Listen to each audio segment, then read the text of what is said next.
তিনটি অভ্যাস যাদের, তাদের সাথে উঠবেন না, বসবেন না, চলবেন। কয়টি অভ্যাস? এ আল্লাহ বলেন ওয়ালা তুতি, আপনি অনুসরণ করবেন না তাদেরকে, চলবেন না তাদের সাথে, বসবেন না তাদের সাথে, সম্পর্ক রাখবেন না তাদের সাথে।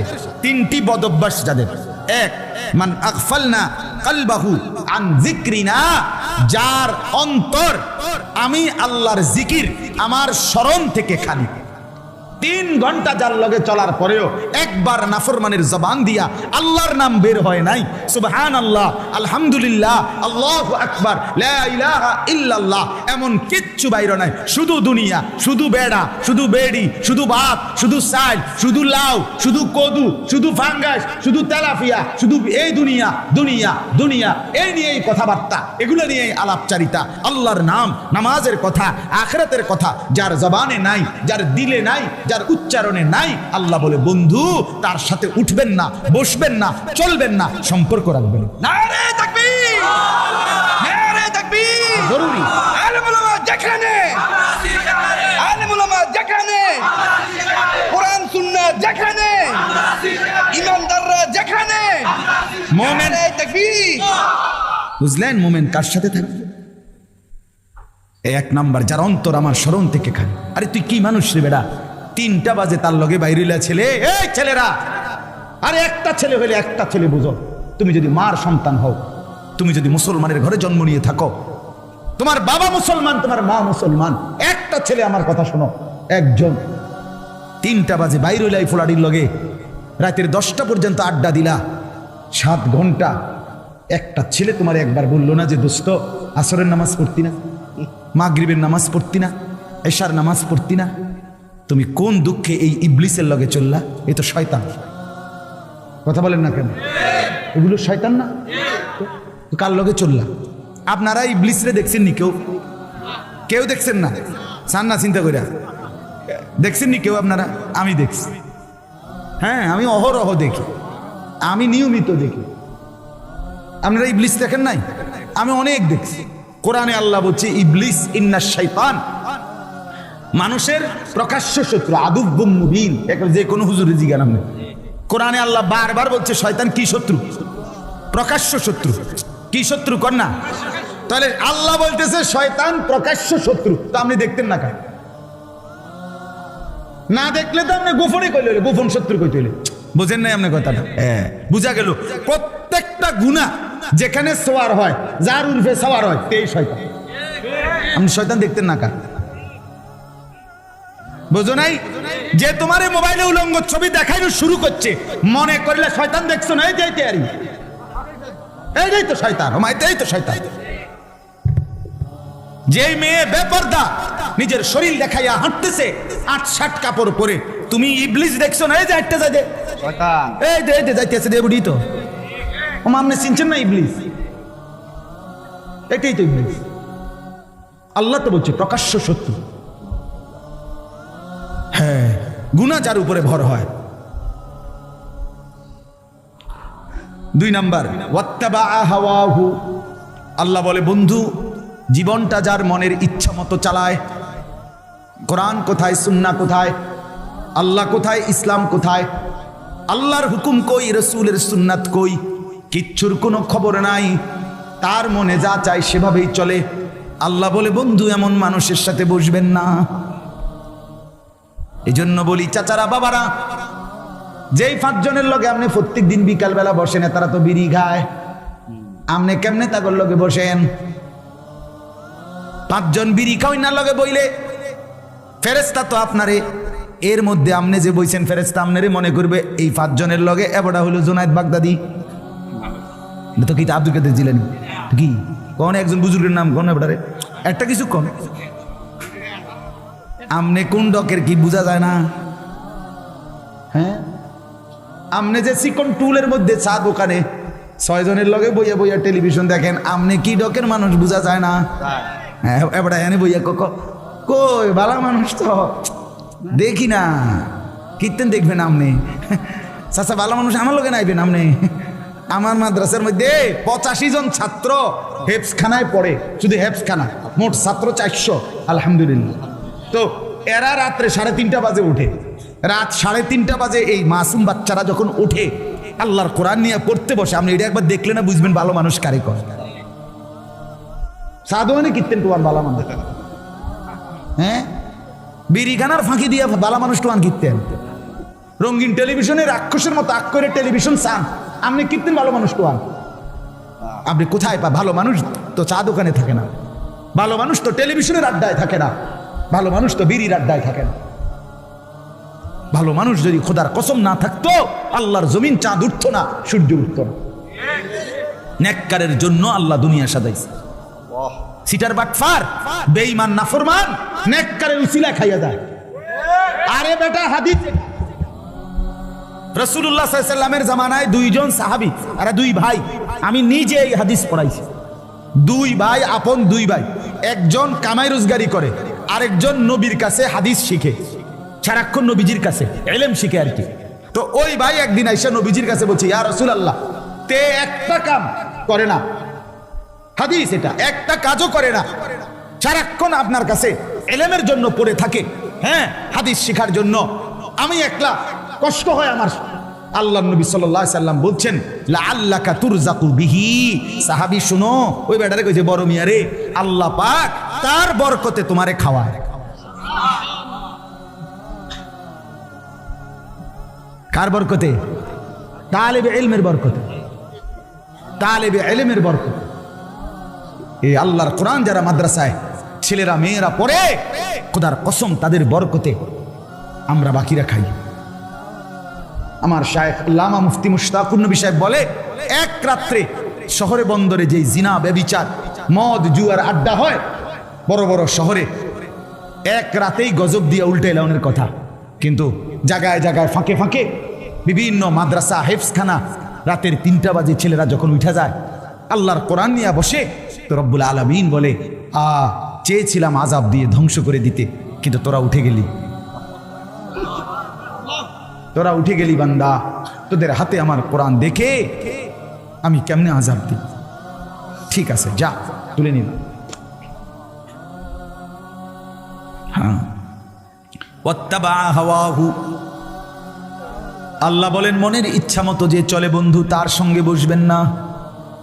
3 নাম্বার, ওয়া কানা আমরুহু ফুরুতা। রব্বুল আলামিন বলেন বন্ধু, প্রতিটা গুনার কাজে যে সীমা লঙ্ঘন করে, এমন সীমা লঙ্ঘনকারী পাপীর সাথে আপনি বসবেন না। একটা তো হইল গুনাহ, কোনোদিন ভিন নারী দেখে ফেলছেন, গুনাহ হয়েছে, তওবা করে নিছেন, আল্লাহ ভুল করে ফেলছি। আর একটা হলো আপনার জিন্দিগি টেলিভিশন দেখা, রেখে সীমা লঙ্ঘন না? একটা হলো গুনাহ হয়ে গেছে, মিছা কথা একবার কইয়া লাইছেন আপনি, মনের বেখেয়াল কইয়া লাইছেন, আল্লাহ মাফ করে দেন, ভুল হয়েছে আর বলবো না। আর একটা হলো ওজনে কম দেওয়া, এটাই আপনার ব্যবসা, আপনার সিস্টেমে এটা, আপনি কাস্টমারের লগে কাঁচা মিছা কথা বলেন। আছে না এমন কথা বলেন? 30 বছর এই ঢাকাইতে এক তালে ব্যবসা করতে আছে, যে প্রতিদিন ওজনে কম দেয়। 3 নম্বর মালেরে 6 নম্বর মালেরে কয় 1 নম্বর, কয় যে এই জাফান থেকে আমরা বাড়ির উঠে হালাইছিল, এয়ারপোর্টও আইছে না, ডাইরেক্ট ইন্ডিয়া যাইতে সময় বিমান, জাপানের যাইতে সময় ইন্ডিয়া হালাই দিয়ে গেছে, ডাইরেক্ট জাপান, মানে আমরা সালে ফুটছি না জাপান। এরকম মৃত্যু আছে কিনা বলেন? আছে। কয় এই কাঠটা হারাম হয়ে যাবে, এই ব্যবসাটা হারাম, মরা বাপের কসম, মানে জিডার সামনে পাইবো কাঠ, সার কাপ, নুনের বাড়ি, আমনের জিডার সামনে বিডার কসম। হ্যাঁ, আপনি জানেন না, রাসূলুল্লাহ সাল্লাল্লাহু আলাইহি ওয়াসাল্লাম বলছে, হাদিসে আছে, পৃথিবীতে সবচেয়ে বেশি কসম খায় কে? ব্যবসায়ীরা। এটা হাদিস, নবী বলছে যে সবচেয়ে বেশি কসম করে কে? ব্যবসায়ীরা। আর সবচেয়ে বেশি অভিশাপ দেয় কে? বেডিরা। হ্যাঁ, এটা রাসূল বলছে, হাদিস, নবীজি বলছে সবচেয়ে বেশি অভিশাপ দেয় কে? একারে আফন ফুত, এ বডির ফুত, এতে হয়তো ফ্যাঁকের মধ্যে শরীরটা বড়াই লাইছে, এ তারে গজব দিয়ে লাইছে জায়গা, তোর রূপে খোদার গজব করুক, তুই এই মাত্র তোরে হাফ প্যান্টটা ফিন্দাই দিলাম, আয় হায় হায় মা তুমি কারে গজব দিলা, আর মারতো না কইয়া লাইছি। আপন স্বামী তে বেড়ারও অহরহ কি দেয়? গজব দেয়। আছে না এরকম মহিলা? আপন স্বামী, স্বামীরে কেমনে লানত দেয়, সন্তানকে কিভাবে লানত দেয়, স্বামীর মাকে কিভাবে অভিশাপ দেয়। তোমার শাশুড়ি হতে পারে অপছন্দ হয়েছে কোনো আচরণ, তাই বলে তোমার স্বামী সেই শাশুড়ি তোমারে না, শাশুড়ি তোমার স্বামীর তো মা, ঠিক কিনা বলেন না কেন? বেচারার জান্নাত তো তার মায়ের পায়ের নিচে। তুমি যে তারে সরাইয়া লাইলা, তুমি যে তারে আলগা করে লাইলা, এই বেচারা এই ছেলেটাকে, তোমার স্বামীটাকে তো তুমি চিরতরে জাহান্নামের দিকে টুকাই দিলা। তোমার একটু সুখের লাগিয়া তুমি স্বামী বেচারারে শেষ করে দিলা, ওই ছেলেটার জীবন শেষ করে দিলা। মার অভিশাপে, বাবার অভিশাপে সন্তান জাহান্নামী হবে না? কথা বলেন না কেন? তখন জাহান্নাম থেকে বাঁচাবে স্ত্রী। তো মার অভিশাপ যখন পড়বে তো স্ত্রী বাঁচাই দিবে না? বাবার অভিশাপ যখন পড়বে তো স্ত্রী বাঁচাই দিবে না? খেয়াল করে ছেলেরা বাবার বলেন, হ্যাঁ, স্ত্রীকে স্ত্রীর হক দেন, স্ত্রীকে স্ত্রীর প্রাপ্য দেন, স্ত্রীর উপরে জুলুম করবেন না। স্ত্রী জীবনের সঙ্গী, ভালোবাসার সঙ্গী, দয়া মায়ার সঙ্গী। স্ত্রী সে আপন, সে কলিজার টুকরাই, সে ভালোবাসার প্রিয়জন। সব ঠিক আছে, সব ঠিক আছে। স্ত্রীকে সর্বোচ্চ ভালোবাসা এটা কোনো গুনাহ না, কারণ এটা হালাল। কথা বলেন না কেন? কিন্তু তাই বলে মার উপরে জুলুম না, এটা না। বাবার উপরে জুলুম করবে না, না। স্ত্রীর হক স্ত্রীকে দেয়, মার হক মাকে। আহা, কত পরিমাণ আজকে সন্তান 6 মাস লাগে না, মা বাপ থেকে সন্তান স্ত্রীর প্ররোচনায় আলাদা আলাদা আলাদা। মা বোঝেন তো, সে তো আগে পড়ালেখা করছে, কাম কাজ শিখছে না, রাইতারে না, এত বড় সংসার। বোঝেন তো মা, আমি আপনাকে ওদিকে খেয়াল রাখবো মা। হ্যাঁ, বধু নিক গাই শহরে, কি সুন্দর আলা, কি সিহন কথা কইলেন আপনি। আপনি শুধু ভাত খান, আপনার মা চিরা খাইয়া বড় হয়েছে। আপনি কার কলিজার মধ্যে দাগ দিয়ে গেলেন, আপনি খবর নাই না? সুখ ঠিক আছে, দুনিয়া আর কি, আখিরাত। অতএব কথা শেষ। পরের আয়াতের মধ্যে ওয়াকুলিল হাক্কু মির রাব্বিকুম, আল্লাহ বলে, বন্ধু আমার পক্ষ থেকে সত্য কথা আমি বলে দিলাম। ফামান শাআ ফালিয়ুমিন ওয়া মান শাআ ফালিয়াকফুর, যার ইচ্ছা ঈমান আনুক, যার ইচ্ছা কুফরি করুক। মনে রাখবেন, ইন্না আ'তাদনা লিয-যালিমিনা নারান আহাতা বিহিম সুরাদিকুহা, আমি সমস্ত পাপী নাফরমানের জন্য এমন জাহান্নামের আগুন রেডি করছি, যে আগুন মাঝখানেও আগুন, চতুর্দিকের বেষ্টনীর মধ্যেও আগুন।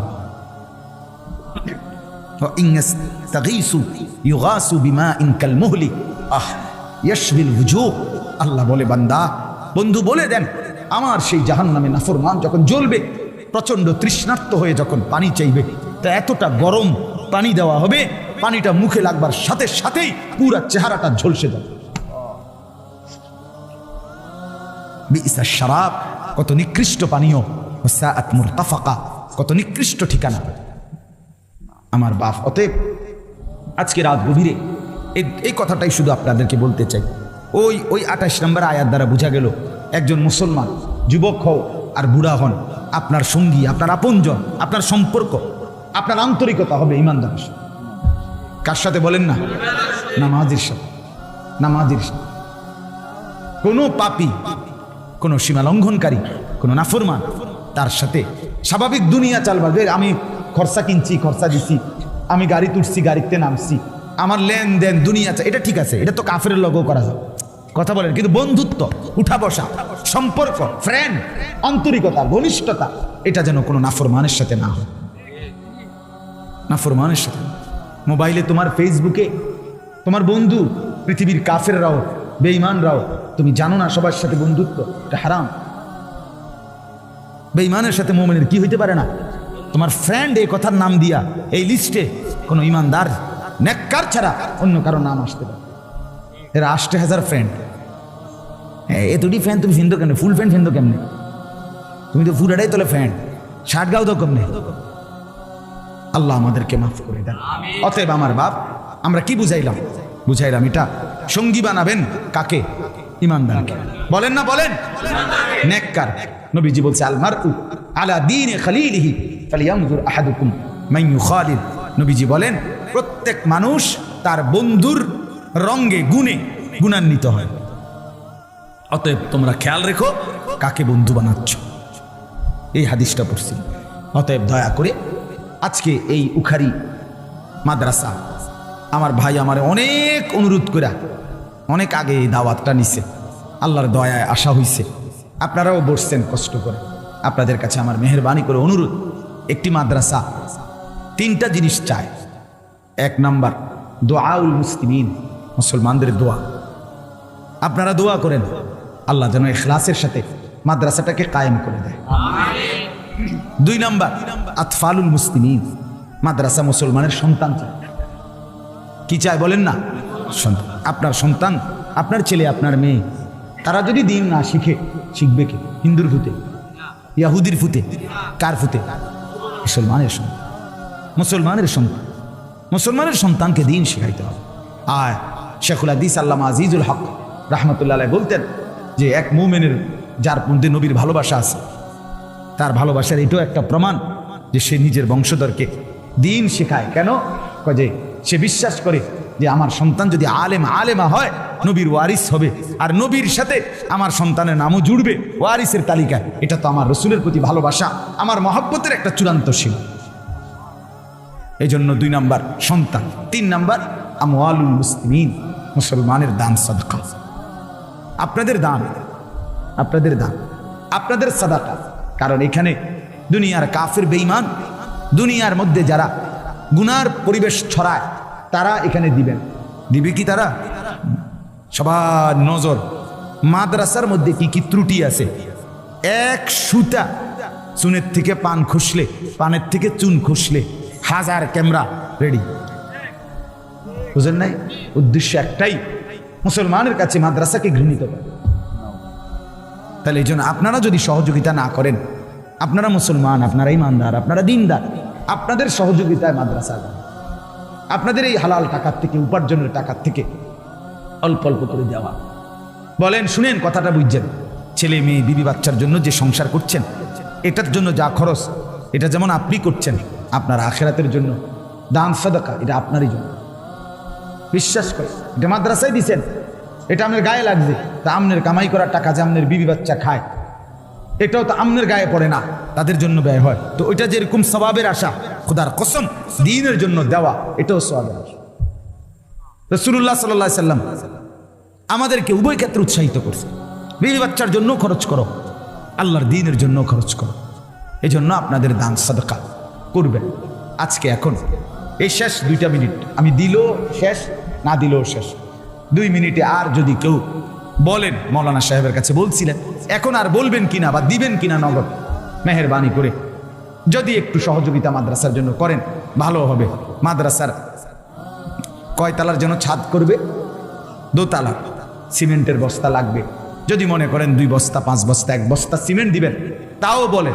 এই 2-4 মিনিট, আমি লম্বা কালেকশন করব না, এক্ষুনি দোয়া করছি। বলেন ইনশাআল্লাহ। বলবেন কিনা আর কেউ? না বললেও বললেন না আর কি। কিন্তু আমি মনে করি আপনারা ভালোবাসা বললে, সহযোগিতা করলে আপনাদের লাভ।